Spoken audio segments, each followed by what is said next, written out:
আসসালামু আলাইকুম এভরিওয়ান, কেমন আছো তোমরা সবাই? আশা করি অনেক ভালো আছো। আমিও আলহামদুলিল্লাহ তোমাদের দোয়ায় অনেক ভালো আছি।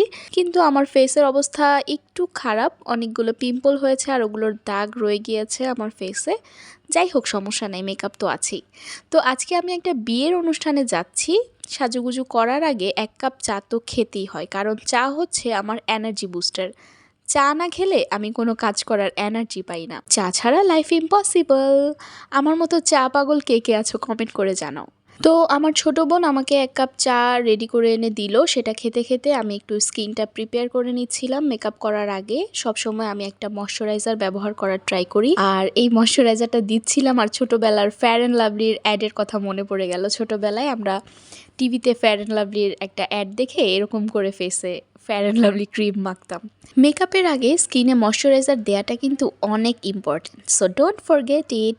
আজকে আমি ফাংশনে এই কিউট সুন্দর একটা নীল শাড়ি পরছি, আর এই শাড়িটা আমাকে আমার বড় বোন গিফট করেছে। শাড়িটা এত কিউট। আজকে এই নীল শাড়ির সাথে আমি একটা নীল টিকলি দিয়ে পেয়ার আপ করবো, কারণ আমি কানে বা গলায় কোনো অর্নামেন্টস পরি না, তাই অলওয়েজ আমি আমার সাজে একটা গর্জিয়াস টিকলি রাখার চেষ্টা করি। তো এখন তোমরা আমার সাজের ট্রানজিশন ভিডিও দেখো। টানা, আমি রেডি। অ্যাকচুয়ালি আমি আমার পাদানি সামারকা মেকআপের ভিডিও তোমাদের দেখাতে চাচ্ছি না। যাই হোক, আজকে আমার আই লুকটা করে দিয়েছে আমার ছোট বোন, আর ফুল মেকআপ, শাড়ি, হিজাব সব কিছু আমিই পরেছি। দাঁড়াও, আমার ফুল লুকটা তোমাদেরকে দেখাই। সুন্দর লাগতেছে না শাড়িটাতে? মাশাল্লাহ মাশাল্লাহ, কারো যাতে নজর না লাগে। থু থু থু। শাড়ি পরতে আমার অনেক ভাল লাগে, আর সাজুগুজু করতেও আমার অনেক ভাল লাগে, তাই আমি একটু ক্যামেরার সামনে ঢং করতেছিলাম। এই যে আমাদের মেকআপ আর্টিস্ট চলে এসেছে, আর আমরা দুই বোনই আজকে ব্লু কালার আউটফিট পরেছিলাম। আমাদের সাজুগুজু করতে অলরেডি অনেক লেট হয়ে গেছে, তো আমরা তাড়াহুড়ো করে চলে আসলাম আজকের ভেন্যুতে। আর তোমরা একটু পরেই দেখতে পারবা যে কার ইনভিটেশনে আজকে আমি বিয়ে খেতে এসেছি। এই যে দেখো, আমার বান্ধবী আমাকে দেখেই দৌড়ায় আইসা একটা হাক দিছে, আর ওকে আজকে এত সুন্দর লাগতেছে, আমি তো ওকে দেখে পুরো অবাক হয়ে গেছি। অনেক দিন পর আমাদের দুই বান্ধবীর দেখা হয়েছে, এই জন্য আমরা দুইজনই অনেক খুশি।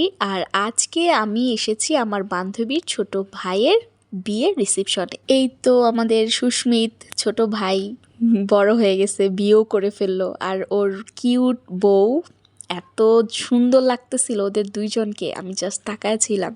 এদিকে আমরা দুই বান্ধবী অনেক সুখ দুঃখের আলাপ পারতেছিলাম আর ফটোশ্যুট করতেছিলাম, আর আমি মাঝে মাঝে ওকে একটু টন্টও করতেছিলাম, কারণ আমাদের দুলাভাই আসছে বিদেশ থেকে, ও তো এখন খুশিতে আত্মহারা। কিন্তু ওর ভাইয়ের বিয়ে দেখে ও অনেক ব্যস্ত ছিল, মানে এদিক সেদিক থেকে লোকজন ডাকাডাকি করতেছিল, আর এই ফাঁকে আমি আবার একটু মডেলিং করে নিলাম আর অনেকগুলো সুন্দর সুন্দর পিকচার ক্লিক করে নিলাম। আমার ফটোশ্যুট শেষ করে গেলাম বর বউর সাথে ফটোশ্যুট করতে, আর পিছনে ওই যে আমাদের জামাইবাবু আছে, ওনার সাথেও ফটোশ্যুট করব একটু পরে, আপনারা দেখতে পারবেন আমাদের জাপানি জামাইবাবু। তো ফটোশ্যুট শেষ করে আমরা চলে আসলাম খাওয়া দাওয়া করতে। ফার্স্টে ছিল একটা চিকেন ফ্রাই, সাদা পোলাও, এরপর ছিল আরেকটা চিকেন রোস্ট, চিকেন ভেজিটেবলও ছিল, but I don't like vegetable that much, এই জন্য আমি নিই। আর নিয়েছিলাম মাটনটা অনেক মজা হয়েছিল, আর সবগুলো আইটেমই আমার কাছে অনেক ভালো লেগেছে। খাওয়া দাওয়া শেষ করে আবার স্টেজে চলে গেলাম, আর এখানে আমার বান্ধবীর পুরো পরিবারটা ছিল, দেখতে এত ভাল লাগছিল। দোয়া করি বান্ধবী তোমার পরিবারটা যাতে সবসময় এরকম হাসি খুশি থাকে।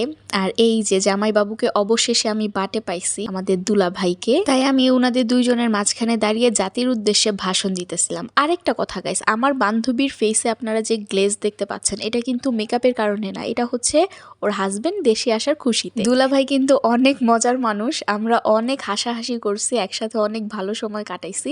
আর এই যে এখানে জিম আবার ওদের সাথে কিছুক্ষণ নাচানাচিও করলো, কারণ যেখানে মিউজিক থাকবে সেখানেই জিম থাকবে। দাঁড়াও তোমাদেরকে একটু গানটা শোনাই।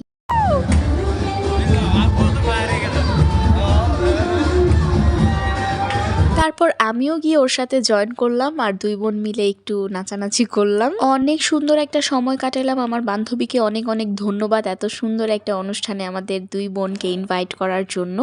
তো আমার আজকের ব্লগ এ পর্যন্তই, দেখা হবে আবার নেক্সট ব্লগে। আল্লাহ হাফেজ।